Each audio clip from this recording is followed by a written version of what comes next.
Bien, estamos ya con la doctora Jenny Vilcatoma, ex procuradora. Jenny, buenas noches, gracias por estar aquí en Redes y Poder.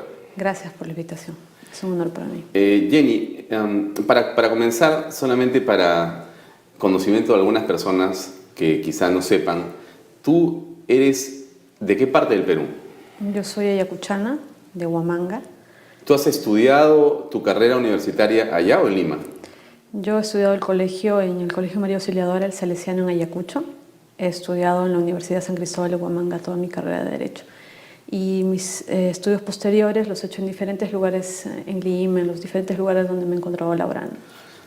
Bueno, tú has vivido entonces de muchas maneras el embate al terrorismo en la zona ayacuchana. Sí, he nacido en la época del terrorismo, he vivido mi niñez, mi infancia, mi adolescencia, mi juventud, hasta que se capturó al señor Abimael Guzmán, en la cual a partir de esa fecha Ayacucho logró retomar su tranquilidad. Yo recuerdo que fue en septiembre, estábamos en un paro armado de varios días y después de varios días supimos que habían capturado al señor Abimael Guzmán. Yo recuerdo a mi familia llorando, de emoción, de miedo. Son recuerdos que uno tiene por haber vivido ahí, ¿no? El terror. De esa época, digamos, de tu estancia, tu crecimiento, tu aprendizaje en Ayacucho, ¿tienes imágenes de violencia, de muerte a tu alrededor? He vivido protegida por mis padres, he conocido el sufrimiento en Ayacucho. Creo que ello me ha dado bastante fortaleza para poder cumplir o para poder sobrellevar momentos duros que me han tocado vivir.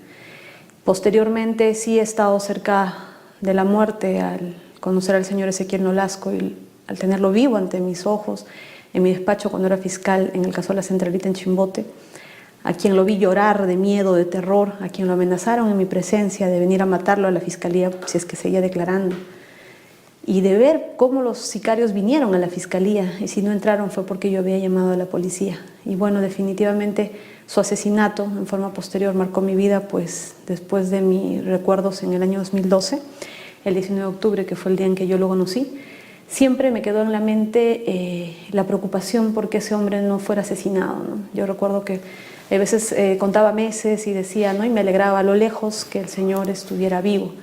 Me llamó en varias oportunidades llorando, me llamó cuando asesinaron a la señora Iglesias Aldarrea, que era su testigo clave para el juicio en el caso del asesinato de su hijo, cuando tentaron por primera vez contra él en el año 2010, indicando que habían matado a su única testigo. Luego me llamó llorando cuando sobreseyeron su proceso. Siempre comentaba conmigo esas desgracias que le ocurrían cuando yo me encontraba allá lejos, ¿no? En la ciudad de Loreto. Jenny, como una referencia para ubicarnos un poco, podría ser descortés la pregunta, pero creo que tiene un valor periodístico. ¿Qué edad tienes tú? 37 años. Eres una abogada joven y en esta juventud tienes responsabilidades sobre tus manos, o has tenido, muy importantes. Eso ha marcado tu vida profesional, sin duda. Definitivamente ha marcado mi vida profesional, ha marcado mi vida como persona, como mujer. Pues yo saqué mi título, inmediatamente entré a trabajar a la Fiscalía en Ayacucho, fui docente en varias universidades, hice muchas cosas porque soy bastante hiperactiva, tengo mucha energía. Pero cuando yo trabajaba en la Fiscalía de Control Interno en la ciudad de Ayacucho, llegué a cumplir con todos mis estudios y tenía aspiraciones de ser fiscal. En Ayacucho no se me daba la oportunidad y solicité a Lima que me nombraran en cualquier lugar del país porque quería aprender. Había estudiado mi especialidad en la Contraloría de la República en contrataciones, había estudiado cursos en auditoría interna, de forma tal que me permitía tener un manejo sobre los delitos cometidos por corrupción de funcionarios. Y con esa aspiración de querer aprender, presenté una solicitud a la Fiscalía de la Nación. De pronto me llamaron y me dijeron que había una plaza como fiscal provincial en El Santa. Yo debo confesar que yo no sabía dónde quedaba El Santa. Pensé que era por Moquegua, pero resulta que El Santa era Chimbote. Déjame preguntarte lo siguiente. ¿Tú sueles asustarte? ¿Tienes temor normalmente? Sí, todo el tiempo. Todo el tiempo tengo miedo, pero el miedo no me paraliza, no me ha paralizado en los momentos en los que he tenido que tomar decisiones que definitivamente a la fecha han traído grandes resultados, pese a que en esos momentos podía ser amenazada o atacada. la formación que recibí en mi colegio María Auxiliadora, en la universidad, la formación que recibí en la Oficina de Control Interno en Ayacucho, me dio por lo menos el conocimiento y la fortaleza para poder decidir en circunstancias difíciles y en entornos plagados de corrupción, que me dieron la fuerza de tomar decisiones fundamentales, como por ejemplo haber declarado compleja la investigación de la Centralita a nivel de investigación preliminar a horas de que venciera, cuando habían permitido pasar meses fiscales anteriores sin hacer ningún acto de investigación con la carpeta paralizada, y paradójicamente llego en un momento en el que la carpeta había regresado a la ciudad de Lima. Quedaban horas y lo declaré complejo. Si esa investigación se archivaba en ese momento, como se esperaba, nada de lo que se conoce hoy se hubiera sabido.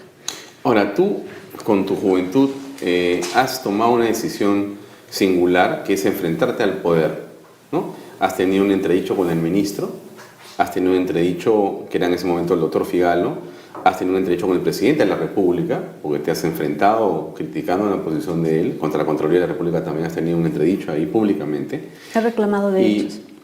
Y en esa situación, digamos, tú has dejado de ser procuradora, ahora estás fuera de la Procuraduría, y tú tenías asignada una seguridad para protegerte, y algunas personas quizá no entiendan por qué tenías una seguridad. Tenías 4 personas que estaban asignadas a ti para que te cuidaran. ¿Por qué tenía el Estado que pagar el cuidado a través de 4 agentes de la Policía Nacional para tu seguridad? Cuando trabajé como fiscal en Chimbote, en la Fiscalía Anticorrupción, fui coordinadora y tuve en mi cargo el caso de la Centralita.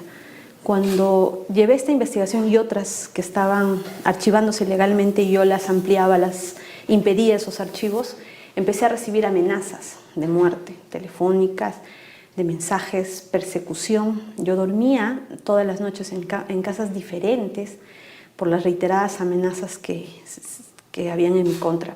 Yo usaba chaleco antibalas, al día siguiente salían en los medios de prensa que yo usaba chaleco antibalas, como para que me den un disparo directo en la cabeza. Dormía en la casa de la doctora Nancy Moreno, al día siguiente salía en los medios, me llegaban mensajes y me decían, ¿crees que porque estás con ella, porque la policía te cuida, te vas a salvar? Sí, he vivido circunstancias, como le digo, de amenaza, únicamente por cumplir mi función.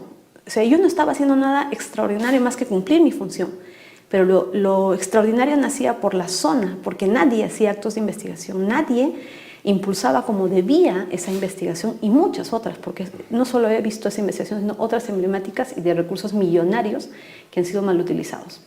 Cuando yo tuve como último acto en el caso de la Centralita recibir la declaración del señor Ezequiel Nolasco en el que lo amenazaron, yo comuniqué esta información a la Fiscalía de la Nación y ese mismo día salió mi resolución de cambio a la ciudad de Loreto, donde fui ascendida como fiscal superior adjunta anticorrupción, donde también tuve una guerra contra la corrupción, de la cual yo me siento muy orgullosa.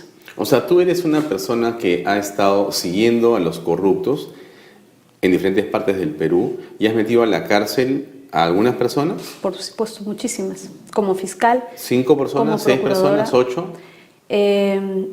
A raíz de esa declaración de complejidad que permitió llegar al estado de la investigación de la Centralita y como procuradora, al haber ofrecido, por ejemplo, el colaborador eficaz número 1, lo ofrecí yo directamente, la información la recibí yo de dónde se encontraba y estaba a punto de ser asesinado, de forma tal que fue rescatado del lugar donde se encontraba y fui yo quien la ofrecía al fiscal encargado, o a un fiscal en Lima. A raíz de esa declaración, 50 personas han sido incluidas en la investigación y el fiscal, a mérito de esa participación, pidió la prisión preventiva de 50 personas y la variación del señor César Álvarez, los periodistas de Brujo Anilo, un investigado, y se dictó más o menos 32 órdenes de prisión preventiva. Yo he participado en la audiencia de la prisión preventiva del señor César Álvarez, también se dictó la prisión del señor Martín Belaún del Ocio y de muchas personas. Asimismo, y algo que no se sabe mucho, cuando soy nombrada procuradora yo tenía mucho manejo del conocimiento de esta investigación y se me designó también en la Procuraduría de Orden Público para participar en el caso del asesinato del señor Ezequiel Nolasco.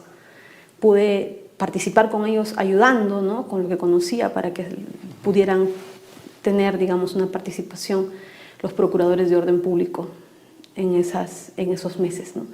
Tenía una participación directa y yo creo que no ha sido una participación indiferente o de ser un adorno que generalmente los procuradores están acostumbrados a ser vistos como un convidado de piedra diciendo el procurador solamente debe pedir la reparación civil y punto. Pero yo les pregunto, si tú no pruebas el delito, ¿de qué reparación civil estás hablando? Entonces, ¿qué hacíamos nosotros? Ofrecíamos documentos, pedíamos con oficios, nos constituíamos a los lugares para conversar con los funcionarios, solicitábamos prisiones preventivas, solicitábamos las ampliaciones, solicitamos que se incluya en la investigación la centralita Martín Belaúnde del Ocio, por ejemplo.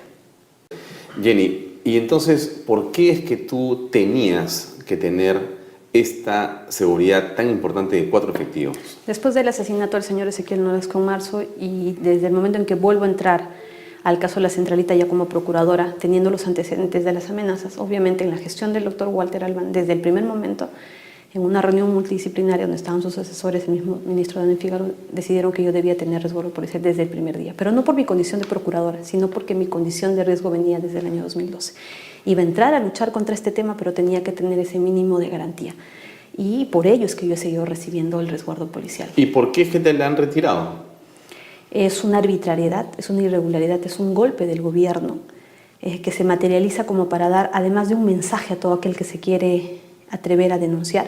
¿Tú crees que cuando te quitan la seguridad a ti lo que está ocurriendo es que le están dando un mensaje a otros procuradores? Por supuesto que sí, a otros procuradores y a todos los ciudadanos peruanos. Están dejando en evidencia que nadie debe atreverse a denunciar porque si no terminarían como yo, abandonados a su suerte, pese a todos los antecedentes con los que yo cuento. ¿Qué ha pasado conmigo? Al quitarme el resguardo policial de manera arbitraria porque no hay un fundamento que justifique, hay una orden verbal. ¿No te lo han quitado a través de un documento? No. La orden que sale para que se me retire el resguardo sale del general Tuxe, con una orden verbal. Es decir, todos los pretextos que él da en todos los medios no obran en un documento. Una orden verbal que yo quisiera saber quién se la ha dado para que no retroceda. Los 4 efectivos que me cuidaban están en seguridad del Estado sin hacer nada. Y yo me encuentro a expensas de cualquier riesgo. Este es un mensaje incluso para todos los posibles presuntos sicarios, presuntos criminales que saben el trabajo que yo he realizado y por los que ellos se encuentran presos el día de hoy. Jenny, hace unos momentos hemos mostrado unos videos donde el primer ministro cateriano y el doctor Adrián Sen, que es el ministro de Justicia, han dado opiniones sobre el caso de Nadine Heredia y las agendas que son investigadas por la procuradora Príncipe Trujillo. ¿Qué opinión tienes al respecto? Yo le pediría al ministro Adrián Sen y al premier que se abstengan de hacer cualquier tipo de declaración porque su función les prohíbe parcializarse con alguna parte, en este caso la primera dama. El ministro Adrián Sen es jefe de la doctora Julia Príncipe. El premier es jefe también de la doctora Julia Príncipe. ¿Quién firma las resoluciones de un procurador? El presidente de la República, el premier y el ministro de Justicia. Y estos señores están dándose el lujo de abusar del cargo que tienen para querer proteger a Nadine Heredia. Yo le alerto a la doctora Julia Príncipe que los denuncie. Está sucediendo lo mismo que sucedió con el doctor Figalo, el doctor Cristian Salas y mi persona respecto a Martín Belaúnde del Ocio. Es lo mismo. Doctora Julia Príncipe, denúncielos. No permita que estas autoridades hagan uso del cargo que lo tienen para cumplir funciones en favor de la población y no para defender a Nadine Heredia. ¿Tú crees que la doctora Príncipe Trujillo se va a asustar? Prácticamente han empezado una campaña de amedrentamiento. Un premier opinando respecto de la primera dama cuando deberían ser los fiscales los que resuelvan esto.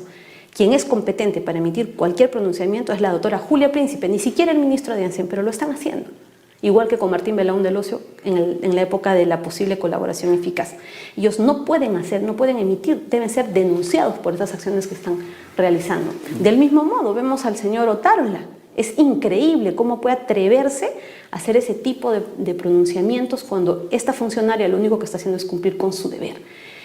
Sinceramente a mí me sorprende y bueno, a mí conozco antecedentes también respecto al señor Otárola, también se encontró vinculado.